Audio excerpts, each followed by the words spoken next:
네, 이번 시간에는 17번째 수업 호만 전이, 호만 트랜스퍼에 대해서 살펴보도록 하겠습니다. 이 호만 전이는 궤도를 전이하는 방법 중에 하나로서 가장 효율적인 방법입니다. 오늘의 수업 목표입니다. 궤도 수정의 필요성에 대해 이해하는 것이 하나가 있을 것이고, 그리고 궤도 수정의 종류가 여러 가지가 있습니다. 그 종류에 대해서 살펴보도록 하겠습니다. 그리고 왜 호만 전이를 이용하는지 이 이유를 갖다 살펴보도록 할게요. 그 다음에 호만 전이를 사용하기 위해서 어떤 과정이 필요한지 살펴보도록 하겠습니다. 그리고 마지막으로 호만 전이의 방법에 대해서 이해하고, 그 다음에 호만 전이를 수행하기 위해 필요한 속도의 증가량을 계산하는 방법에 대해서 살펴보도록 하겠습니다. 자, 궤도 수정이 왜 필요한지 한번 살펴보도록 할게요. 이 오비 체인지라는 궤도 수정은 대부분의 임무에서 필요하게 됩니다. 그 이유는 무엇이냐면, 우리가 여러 가지 발사 기회를 갖고서 이렇게 궤도로 위성을 쏘아 올릴 때 우리는 실제로 모든 궤도에 직접적으로 발사를 해서 쏘아 올릴 수가 없어요. 그렇기 때문에 파킹 올빗이라는 주차 궤도에다가 우리가 위성을 갖다 쏘아 올려서 기다리고 있다가 그곳에서 다시 궤도 수정을 통해 갖고 우리가 원하는 그런 곳으로 넘어가게끔 임무가 구성이 되어 있습니다. 그리고 상대적으로 저고도인 이 파킹 오빗에서 우리는 이 위성 시스템이 정상적으로 작동하는지 혹은 지상과의 통신은 잘 되는지 해서 우리가 이제 저 멀리 있는 우주까지 쏘아 올려서 큰 궤도를 들고 있을 때 문제가 없는지를 갖다가 체크를 하는 데 있어서 이 주차궤도 파킹 오빗에서 우리가 위성체를 갖다가 체크하기 때문에 먼저 지상에서는 파킹 오빗으로 위성체를 쏘아 올리고, 이 파킹 오빗에서 내가 목표로 하는 그 궤도로 다시 날아간다 라고 이해를 해주시면 되겠습니다. 그 다음 두 번째, 임무 목적상 필요에 따라서 궤도를 수정을 해줘야 되기 때문에 궤도 수정이 필요합니다. 임무가 한 궤도에서만 진행되지 않는 경우가 있을 수 있습니다. 목표를 한 궤도를 들고 있다가 일정 시간 이후에 다른 궤도로 움직이는 이런 임무가 있을 수 있고, 혹은 정찰 위성과 같이 계속 필요한 지역이 달라지는 경우가 생길 수 있어요. 그러면 그곳을 자세히 관찰하기 위해서 고도를 낮추거나 혹은 오래 머무르기 위해서 이심률을 변경해주는 경우가 있습니다. 이런 경우에 우린 궤도 수정을 통해서 궤도를 바꿔준다 라고 이해를 하시면 되겠어요. 그 다음 마지막으로 발사 장소에 제한이 있습니다. 우리가 선정된 발사 장소에서 임무 궤도로 바로 진입을 시킬 수 없으면은 일단 직접 진입을 시킬 수 있는 다른 궤도로 진입시킨 이후에 궤도의 수정을 통해서 최종 임무 궤도로 진입을 하게 된다 라고 이해를 해주시면 되겠습니다. 그래서 궤도 수정은 대다수 임무에서 필요하기 때문에 우리는 그 방법과 어떤 종류가 있는지 살펴봐야 된다 라고 이해를 해주시면 되겠습니다. 궤도 수정의 종류는 크게 두 가지가 있습니다. 첫 번째는 곡면 전이, 그리고 두 번째는 궤도면 수정, 이렇게 두 가지 방법이 있어요. 그래서 첫 번째 곡면 전이는 영어로는 코플래널 트랜스퍼, 이 소리는 동일한 면에 대해서 동일한 면에서 트랜스퍼 수정을 한다, 이동을 한다 라고 이해를 해주시면 되겠고, 궤도면 수정은 이 플레인 체인지라고 적혀 있는데, 이 플레인은 궤도가 존재하고 있는 그 면을 갖다가 체인지 바꾼다 라고 이해를 해주시면 되겠습니다. 그래서 우리가 오늘 배울 호만 전이 같은 경우는 일종의 곡면 전이라는 것도 기억을 해주시면 되겠고, 호만 전이를 먼저 배운 이후에 그 다음 시간에는 여기 있는 궤도면 수정에 대해서 살펴보도록 하겠습니다. 그럼 왜 호만 전이를 사용을 해야 되는지 그 장점, 이유에 대해서 살펴보도록 할게요. 호만 전이는 동일한 면 내, 아까 앞에서 살펴보았던 곡면 전이라고 볼 수 있겠죠. 동일한 면 내의 두 궤도 간의 전이 방법이라고 이해를 하시면 되겠습니다. 그래서 동일한 면, 곡면에서 궤도 사이에 전이를 하는 방법을 우리는 호만 전이라고 불러준다 라고 이해를 해주시면 되겠습니다. 그 방법의 일종이 호만 전이다 라고 생각을 해주시면 되겠습니다. 그럼 호만 전이의 장점은 무엇이 있을까요? 장점으로는 발사체 능력의 한계를 보완해서 궤도 전이 방법 중에서 연료 사용량 측면에서 가장 효율적인 방법이다 라는 장점이 있습니다. 연료를 사용하는 양이 가장 적다. 즉 연료 사용량을 적게 사용함으로써 우주에서 체류할 수 있는, 궤도를 유지할 수 있는 시간을 극대화시킬 수 있다라고 이해를 해주시면 되겠습니다. 우주 비행체의 속도 크기만, 방향은 동일하게 하고 속도의 크기만을 변화시켜줘서 궤도를 갖다가 목표로 하는 곳에서 이렇게 움직일 수 있게끔 바꿔주는 것이 호만 전이의 방법이다 라고 이해를 해주시면 되겠어요. 그러면 호만 전이의 장점은 무엇이 있을까? 단점을 갖다 살펴보면은 전이의 시간 측면에서 상당히 긴 시간이 소요가 된다라는 것을 기억을 해주시면 되겠습니다. 즉 호만 전이를 하게 되면은 가장 효율적으로 움직일 수 있지만 시간적으로 가장 오랜 시간이 걸리면서 상당히 오랫동안 이렇게 시간이 걸려서 뭐 좀 안 좋다, 좀 급박한 상황에서는 단점이 된다라고 이해를 하시면 되겠습니다. 그 다음 마지막으로 궤도 전이 시간을 최소화하는 방법이 있습니다. 이 궤도 전이 시간을 최소화하는 방법으로는 우주 비행체 속도의 크기랑 방향을 모두 변화시키는 방법이 있어요.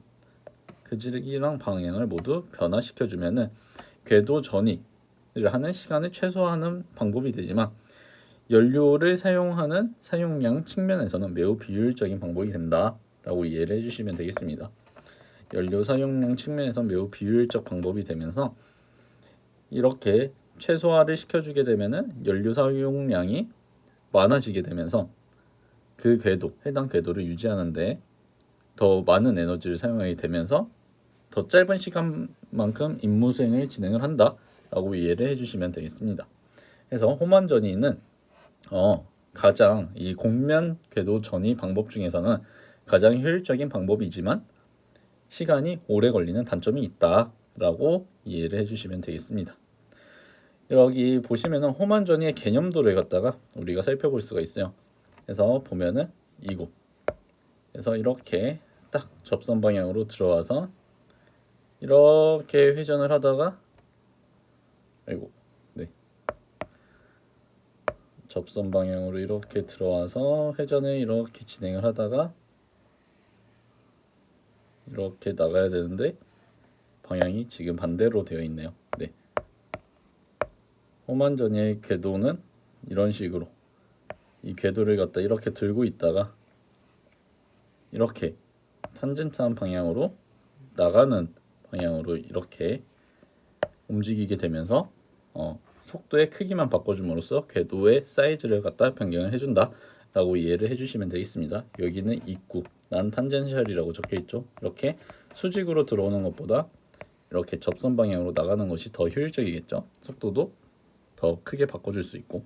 그래서 호만 전이는 속도의 방향을 바꾸지 않고 궤도선 접선 방향의 속도 크기만 갖다 변경을 해줌으로써 궤도상 접선 방향 속도 크기만을 변경을 해줌으로써 우리가 궤도의 사이즈, 궤도의 위치, 궤도의 크기를 변경해 줄 수 있다 라고 이해를 하시면 되겠습니다. 그래서 여기 두 원 궤도 사이에서 호만 전이를 하게 되면은 이런 식으로 조그만한 궤도를 들고 있다가 그러던 중에 어느 한 지점에서 이렇게 전위 궤도로 이동을 하게 됩니다.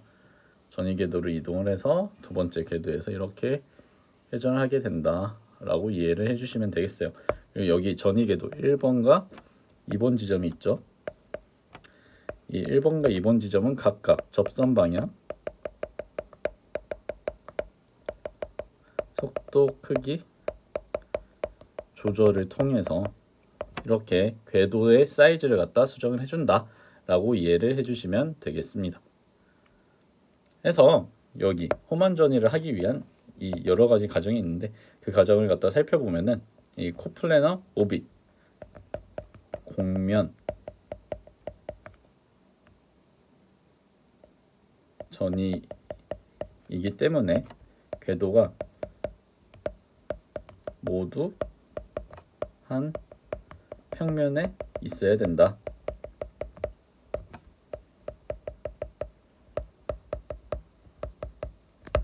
라는 사실을 기억을 해주면 되고, 코 앱시달 오빗이라는 뜻이 있어요.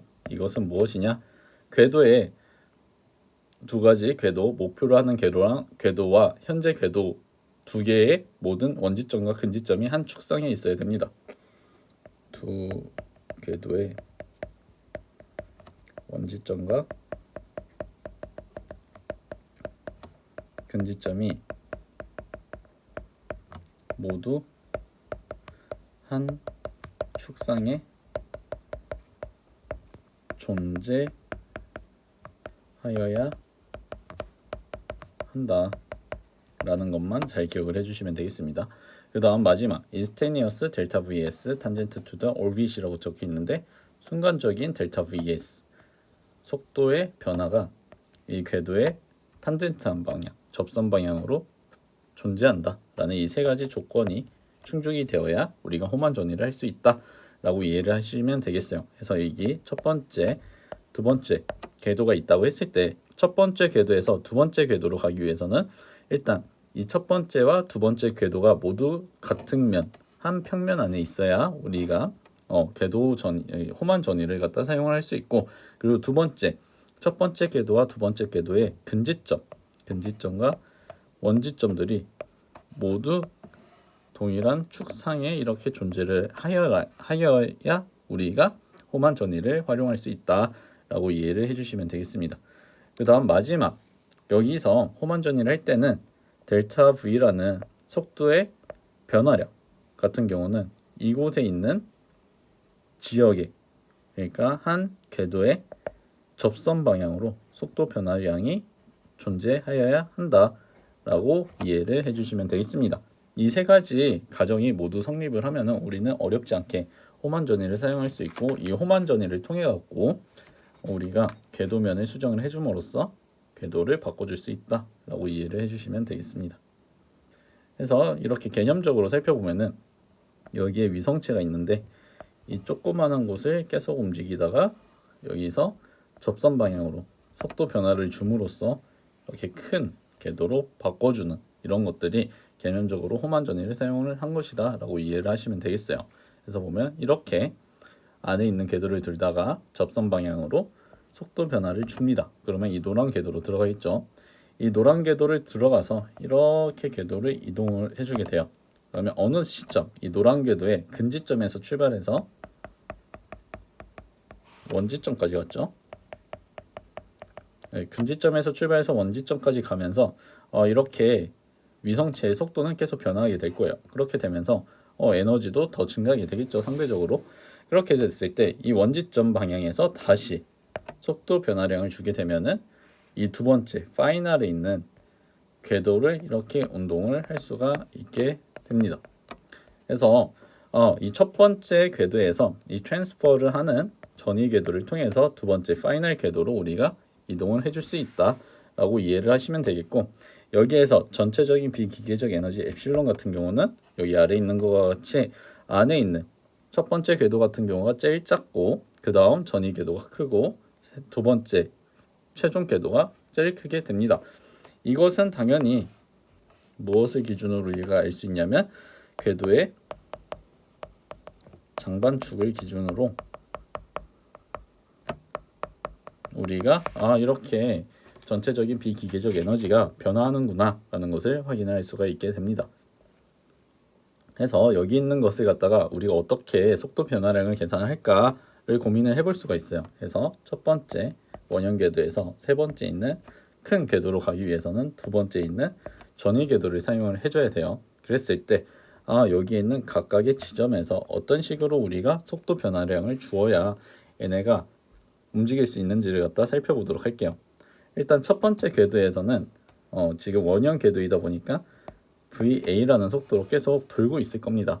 그랬을 때 이 위치에서 A 지점에서 속도는 VA가 되고 있을 거예요. 그랬을 때 VA라는 속도로 이렇게 지금 올라가서 움직이고 있는데 우리가 두 번째 전위 궤도로 가기 위해서는 더 많은 속도가 필요하게 될 겁니다. 왜냐하면 궤도의 사이즈도 커져 있고 두 번째 전위 궤도의 A 지점은 두 번째 전위 궤도에서의 근지점이 되기 때문에 속도가 빠를 수밖에 없어요. 그러면 지금 현재 VA라는 속도보다 조금 더 빠른 속도를 줘야 얘가 이렇게 움직이겠구나 라는 사실을 알 수가 있습니다. 그리고 이 VA는 첫 번째 궤도의 속도니까 v1a라고 적어줄게요. 그러면 v1a 같은 경우는 여기에 있는 하얀 색깔과 같이 표현이 될 것이다 라고 생각을 해주시면 되겠어요. 그랬을 때 여기에 여기 두 번째 궤도의 속도가 되려면은 이만큼 델타 VA라는 크기만큼 속도가 변화해야 된다 라고 이해를 하시면 되겠어요. 그랬을 때 이 델타 VA라는 속도는 무슨 속도가 될까를 살펴보니까 얘는 두 번째 궤도에서의 두 번째 전위 궤도의 근지점에서의 속도에서 두 번째 전위 궤도 근지점에서의 속도에서 첫 번째 궤도의 이 A 지점에서의 속도 V1A를 빼주면은 이 델타 VA를 구할 수가 있겠죠. 어떻게 우리가 이렇게 계산을 해줄 수 있는지를 갖다 생각을 해보면은 여기에 있는 속도 같은 경우는 A의 변수가 되면서 우리가 궤도의 장반축만 알고 있으면은 구할 수 있는 숫자입니다. 그래서 우리는 어렵지 않게 이 델타 VA를 갖다 구해줄 수가 있게 돼요. 그 다음 두 번째 궤도에서 세 번째 궤도로 움직여 주려고 했을 때 당연히 두 번째 궤도의 원지점에서 이렇게 접선 방향으로 속도를 변화를 시켜줘야 세 번째 궤도로 가는데 편리하게 될 것입니다. 그래서 얘를 갖다 살펴보니까 여기 B 지점에 있는 이 속도 두 번째 궤도에서 속도를 V2B라고 우리는 정의를 해준다고 했을 때 여기서 이렇게 크게 들고 있는 거는 V3B라고 우리는 적어줄 수가 있을 거예요. 왜냐하면 B 지점에서 세 번째 궤도의 속도가 되니까. 그랬을 때 여기 V2B랑 V3B 사이에 이 갭을 델타 VB라고 우리가 정의를 해주는데 얘는 어떻게 정의가 되느냐 살펴보니까 V2B에서 V3B를 뺀 것으로 정의가 되어져 있습니다. 왜 여기에서는 V3B에서 V2B를 뺀 게 아니고 V2B에서 V3B를 뺀 것인지 궁금할 수가 있어요. 그것은 여러 가지 이유가 있는데 첫 번째, 여기 두 번째 궤도 같은 경우는 현재 타원 궤도입니다. 그렇기 때문에 B 지점에서의 속도가 상대적으로 느려지게 될 거예요. 그랬을 때 여기 B 지점에서 속도가 어느 정도 이렇게 움직이게 되는지 알 수가 없잖아요. 그렇기 때문에 우리가 이런 식으로 그냥 두 번째에서 세 번째를 빼줌으로써 이 속도 변화량이 어떻게 되는지 이 부호를 갖다가 확인을 해줄 수가 있게 됩니다. 그래서 여기 델타 VB라는 것을 먼저 선정을 하고 이 델타 VB는 V2B에서 V3B를 뺀 것으로 우리가 정의를 먼저 해준 다음에 이 델타 값만큼을 원래 있던 V2B에다가 더해주면 V2B에서 이 델타 VB만큼의 값을 갖다 이렇게 빼주면 다시 V3B 값을 구할 수가 있겠죠. 그래서 우리는 여기 세 번째 궤도의 속도를 알고 있다라고 하니까 그럼 세 번째 궤도에서 이 델타 VB만큼을 더해주면은 두 번째 궤도의 속도를 구할 수가 있겠구나 라는 이런 정보로 우리가 계산을 진행을 해주면 되겠습니다. 그래서 여기에 델타 V 토탈이라는 것은 VA랑 VB의 속도 변화량을 갖다가 우리가 그냥 더해줘서 우리 토탈 값을 구하면 되고 이때의 속도 변화량은 각각 위치에서 속도 변화량의 절대값을 갖다가 구해서 더해주면 되겠습니다. 그래서 이 첫 번째 A 지점과 B 지점에서 우리가 속도를 갖다가 계산하고 다시 구해줌으로써 우리가 얻게 된다라고 이해를 해주시면 되겠습니다. 그리고 여기 보면은 V2B에서 V3B를 빼는 게 잘 이해가 안 가는 생도가 있을 수 있는데 이거 같은 경우는 뒤에 있는 예제나 다른 문제를 보면서 살펴보면 되겠고 여기에서 V2B에서 V3B를 뺀 것은 사실 여기 델타 VB라는 것의 방향을 정의한 기준에 따라서 이게 또 바뀔 수가 있기 때문에 여기 있는 화살표랑 이런 방향의 정의들을 잘 살펴보면은 어렵지 않게 이해를 할 수가 있게 될 겁니다. 그렇게 생각을 하고서 뒤에 있는 문제를 한번 살펴보도록 하겠습니다. 그래서 여기 보면은 방정식이 있어요. 이 방정식들이 무엇이냐? 속도를 갖다가 계산하는 방정식과 이렇게 궤도를 갖다가 정의할 때 나오는 이 델타라는 속도 변화량을 갖다가 우리가 어떻게 계산할까라는 이런 식들이 있습니다. 자, 여기 보면은 일립티컬에서 v는 루트의 2배의 r분의 뮤 빼기 2a분의 뮤라고 적혀 있죠. 얘는 다르게 쓰면은 여기 마이너스 2a분의 뮤가 엡실론이 되게 되면서 여기 r분의 뮤 플러스 엡실론으로 이렇게 표현을 해줄 수 있구나 라고 이해를 해주시면 되겠습니다. 그리고 요 놈을 갖다가 이 엡실론 대신에 이 2a분의 뮤를 넣고서 이 뮤를 갖다 앞으로 빼주면은 뒤에 있는 것처럼 이렇게 뮤 r분의 2 빼기 a분의 1의 루트를 씌운 것이 속도다라고 우리가 구해줄 수가 있습니다. 그리고 여기 속도가 이렇게 나온 이유는 여기 있는 전체적인 비기계적 에너지 관계식을 통해서 V에 대해서 정리를 해줌으로써 우리가 속도를 계산을 해줬다라고 이해를 해주시면 되겠어요. 그리고 두 번째, 서큘러 오비시 때는 여기에서 R값이 일정하게 유지가 되죠. 그렇기 때문에 이 EA 대신에 R값을 넣고서 이렇게 계산을 해주면은 서큘러 오빗에 대한 속도 역시 우리가 계산해 줄 수 있다라고 이해를 해주시면 되겠습니다. 그리고 여기 보면은 요 부분이 지금 상당히 이상하게 되어 있는데 이 부분은 마이너스 2배의 a 그리고 트랜스퍼 분의 뮤입니다. 이 ATRA가 아니고 A하고 이 트랜스가 하첨자로 있는 건데 지금 애가 변환이 되면서 위로 튀어나오게 되었어요. 그래서 이건 수정을 해주시면 되겠고 이거 역시 2배의 A 트랜스퍼라고 적어주시면 되겠습니다. 그러면 여기 트랜스퍼 궤도에 장반축과 그리고 뭐 원지점 근지점에서의 길이, 장반축의 길이는 무엇인지를 갖다 우리가 기하학적으로 올빗 1과 2의 관계로서 우리가 구해줄 수 있다라고 이해를 해주시면 되겠어요.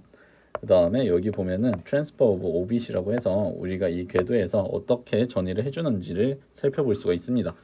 올빗 1에서 2로 이 트랜스퍼 오빗으로 갈 때는 이 델타 V1만큼 크기만큼 이렇게 변화를 해주게 되는데 어떻게 변화를 하느냐, 이거는 첫 번째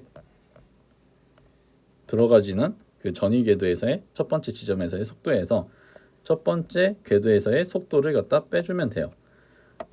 그렇게 빼준 값을 갖다 절대값으로 취해주면은 이게 지금 현재 궤도 대비해서 얼마만큼 변화를 시켜줘야 얘가 지금 원궤도나 조그만 타원 궤도에서 조금 더 큰 전위 궤도로 이동이 되는구나 라고 이해를 하시면 되겠고, 두 번째 트랜스퍼 오빗에서 오빗 2로 가기 위해서는 델타 V2라는 속도만큼 이렇게 변화를 하게 되는데 이것은 두 번째 궤도, 목표 궤도가 되겠죠. 두 번째 궤도에서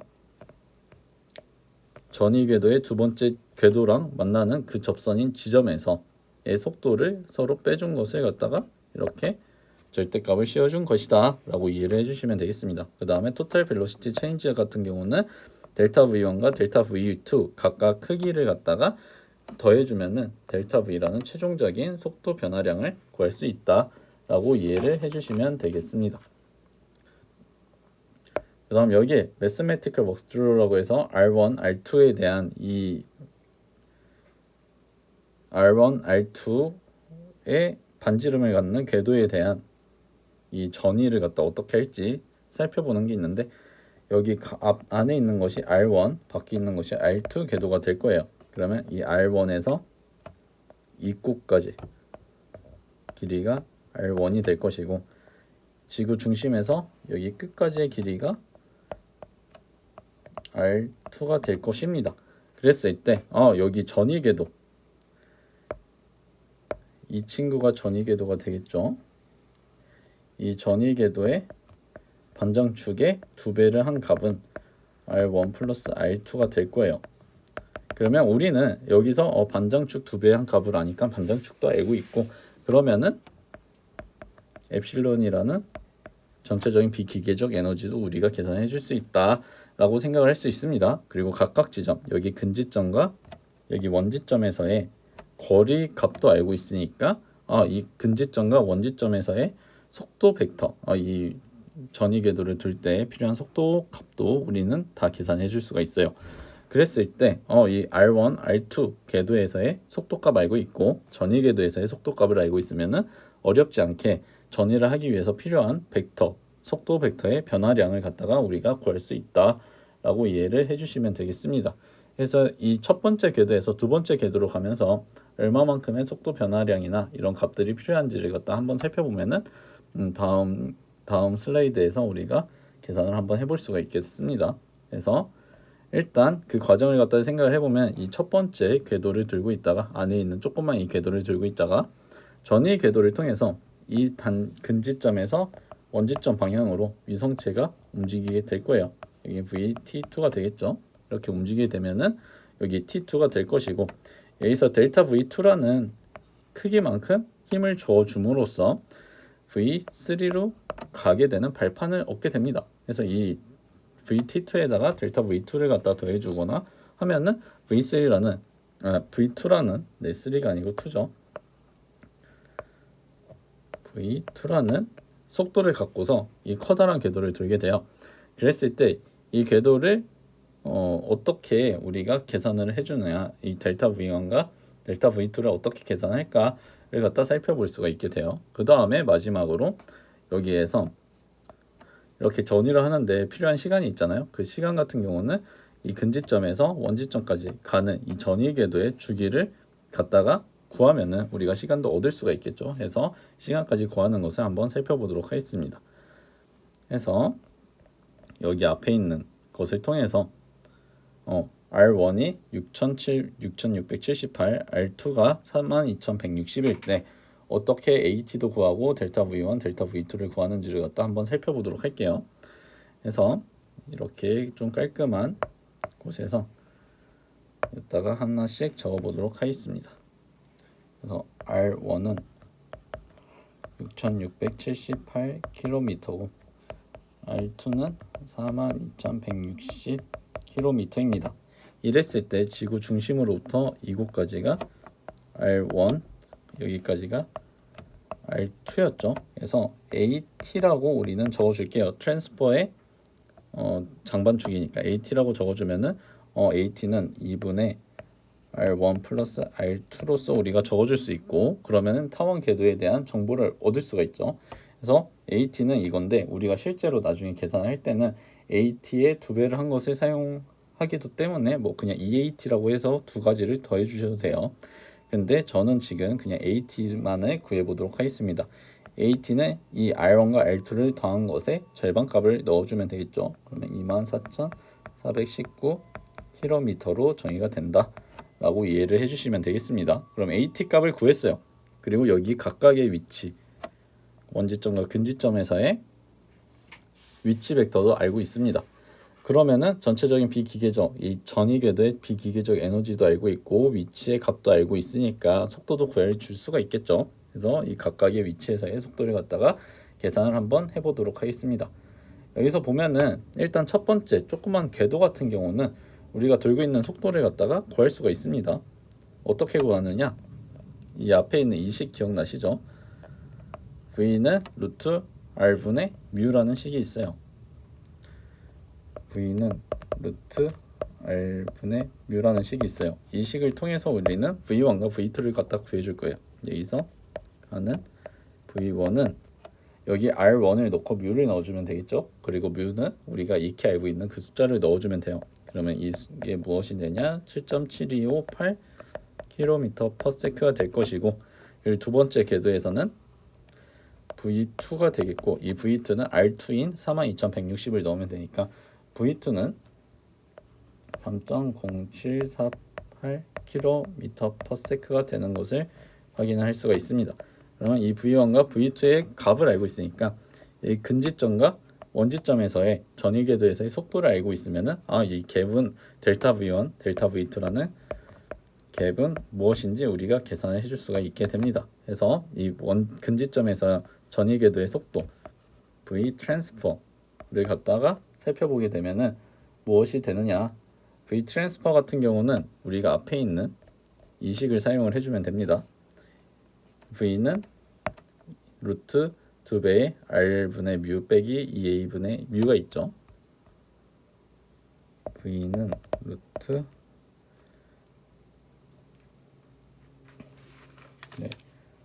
루트 2에 R분의 뮤 빼기 2A분의 뮤가 있는데 이 식을 갖다가 여기 지점에 있는 값을 갖다 넣어주면 돼요. 이때는 R 대신에 R1을 넣고 A 대신에 AT를 넣어주면 되겠죠. 그랬을 때 나오는 이 VT라는 값은 무엇이 되냐면 10.1515 km/s가 되게 됩니다.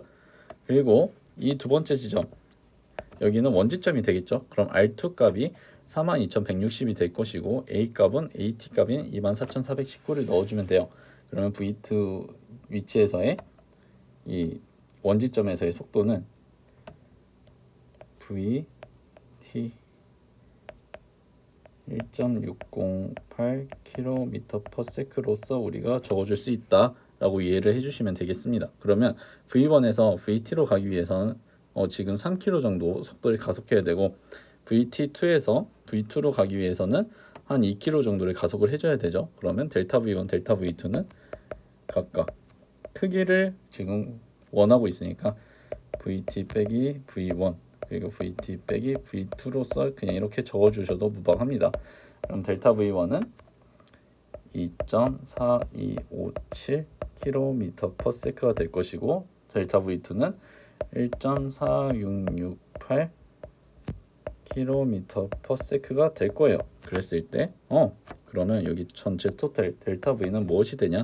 델타 V1 플러스 델타 V2였으니까 얘는 3.8925 km/s가 된다라는 것을 이해를 하시면 되겠습니다. 그래서 이런 식으로 여기 있는 R 값을 갖다 구하고서 속도도 구해준 다음에 각각의 속도 차이를 갖다가 계산을 해주면은 어렵지 않게 호만 전이에 사용되는 속도 변화량을 갖다 구할 수 있다라는 것만 잘 기억을 해주시면 되겠습니다.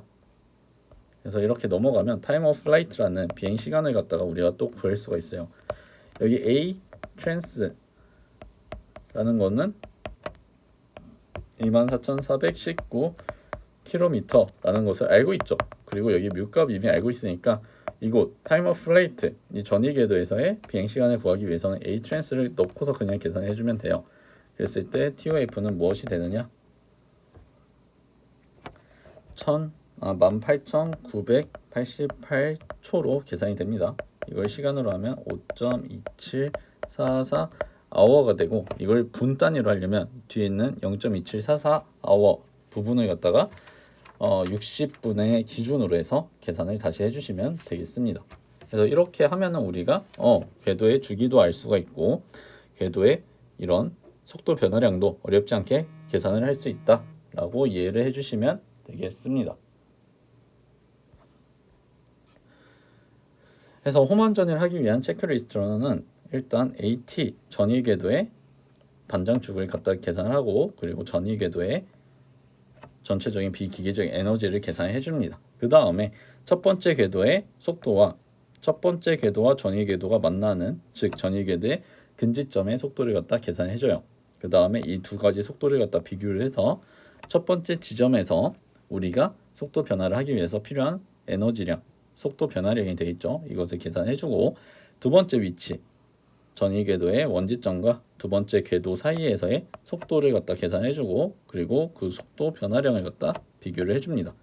이렇게 속도 변화량까지 다 구한 다음에 이 델타 V라는 속도 변화량을 최종적으로 얻기 위해서는 첫 번째 위치에서의 속도 변화량 그리고 두 번째 위치에서의 속도 변화량을 각각 더해주면 된다라고 이해를 해주시면 되겠어요. 그 다음에 time of flight라는 비행 시간을 갖다가 구해주면은 우리가 어렵지 않게 홈안 전이에 대한 모든 문제를 해결할 수 있다라고 이해를 해주시면 되겠습니다. 해서 여기에 있는 예제 하나를 in class exercise로 한번 풀어보고 그 다음에 뒤에 있는 example은 여러분들이 집에서 한 번씩 풀어보시면 되겠습니다. 그리고 이 뒤에 있는 example에 대한 답은 이 뒤쪽에 이렇게 다 있으니까 여러분들 한 번씩 꼭 풀어보고 답을 확인해 보면은 어렵지 않게 접근을 할 수가 있을 거예요. 그럼 첫 번째 문제 이 in class exercise를 한번 풀어보도록 할게요. 초기 궤도의 고도는 500km이고 초기 궤도의 고도는 500km이고 최종 궤도의 고도는 1800km이다. 그리고 이 궤도는 원형 궤도라는 힌트가 있습니다. 이랬을 때 델타 V1과 델타 V2와 TOF를 구해라 라는 게 이 문제예요. 그러면 여기에 맞춰서 우리가 고도를 알고 있으니까 반지름 값을 갖다 한 번씩 계산을 해주고 이 계산된 반지름 값을 통해서 우리가 속도를 갖다 구해주면 되겠구나 라고 이해를 해주시면 되겠습니다. 우리는 지구 반지름은 6378.132km이다 라고 하는 건 이미 알고 있죠. 그리고 여기에서 쓰이는 지구 중력 상수 같은 경우는 3.986 곱하기 10의 5승 킬로미터의 세제곱 퍼세크의 제곱이라는 것도 이미 알고 있어요. 그래서 이 정보를 토대로 우리는 1번, 2번, 3번 문제를 한번 풀어보도록 하겠습니다. 첫 번째, 초기 궤도를 갖다가 편의상 1번 궤도라고 하고 말기 궤도를 2번 궤도라고 불러줄게요. 그랬을 때 초기 궤도의 반지름은 무엇이 될까? R2에다가 첫 번째 altitude를 갖다 더해주면 되겠죠. 이렇게 계산을 해주면은 첫 번째 궤도의 고도를 포함한 이 반지름의 값은 6878.132km가 될 것입니다. 그 다음 두 번째 궤도의 반지름은 R2 플러스 두 번째 altitude를 갖다 더해주면 되겠죠. 얘는 여기에 1300을 더해주니까 8178.2km가 된다라는 사실을 알 수가 있습니다. 그랬을 때 이 두 가지 정보를 통해서 우리는 원형 궤도에서의 속도를 구할 수 있으니까 속도 벡터를 속도의 값을 한번 구해보도록 하겠습니다. 이 R1을 기준으로 해서 V1의 속도를 구하면은 R1분의 뮤가 될 것이고 L을 계산하면 7.6126km/s로서 계산이 됩니다.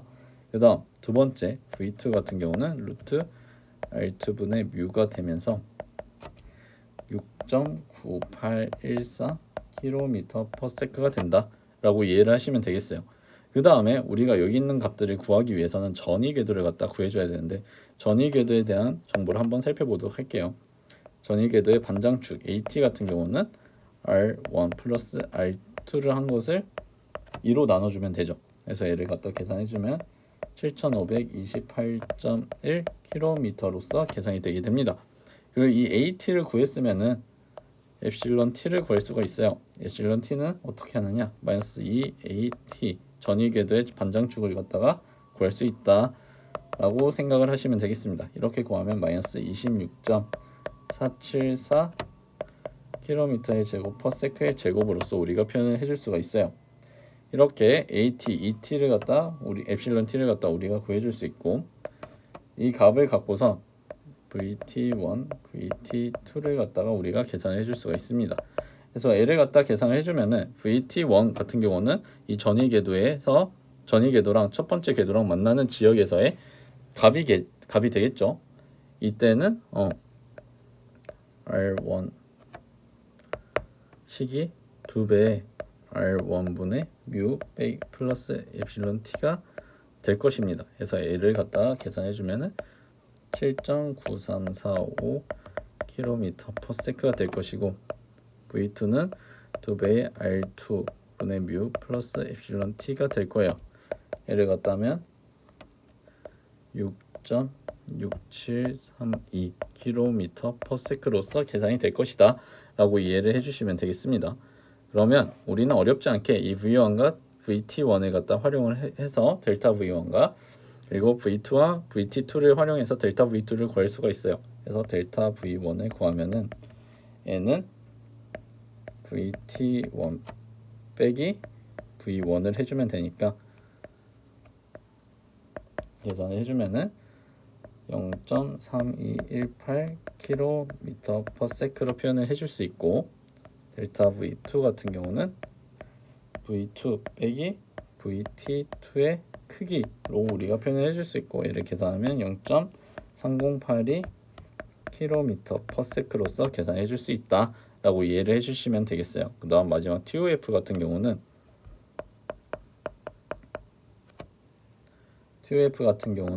파이 루트 뮤분의 A 세제곱으로서 우리가 표현을 해줄 수 있습니다. 여기에 A 세제곱 AT를 갖다가 넣고서 우리가 계산을 해주면은 여기에 있는 TOF라는 반 주기를 갖다가 계산해 줄 수가 있겠죠. 그래서 AT를 넣고서 TOF를 계산해 주면은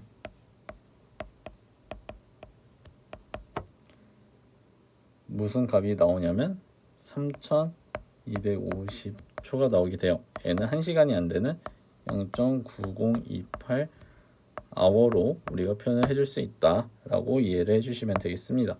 그래서 델타 V1, 델타 V2, 그 다음 TOF까지 우리는 어렵지 않게 구할 수가 있다라고 이해를 해주시면 되겠어요. 그래서 이런 방식으로 우리가 호만 전위에서의 이 속도 변화량을 구해줄 수 있고, 그리고 델타 V 토탈이 궁금하다 하면은 델타 V1과 델타 V2를 더해주면 되고, 이 델타 V 토탈 같은 경우는 0.63 km/s가 되니까 이 정보를 통해서 여기 있는 호만 전위를 하게 되면은 고도 500km 궤도에서 1800km까지 갈 때는 0.63 km/s만큼의 속도 변화량을 주면 되는구나 라고 이해를 해주시면 되겠습니다.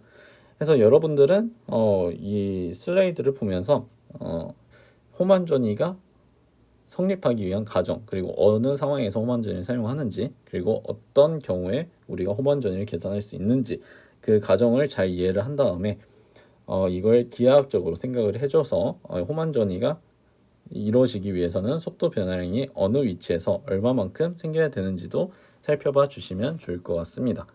그러면 오늘 수업은 여기서 마무리하도록 하겠습니다.